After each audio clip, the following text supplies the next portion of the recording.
and just do a demo on that machine where we could probably do some of it in-house. This is a new machine that they invented, and I've worked with these guys for many years. Right.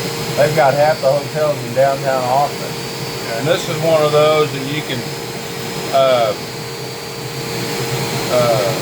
you know, that a person can run by itself. Now, it looks like it's turning clockwise, so, or counterclockwise.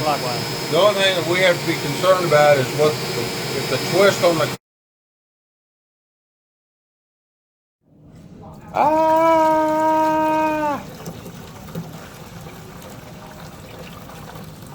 Let me show Shelly. I want to gross her out.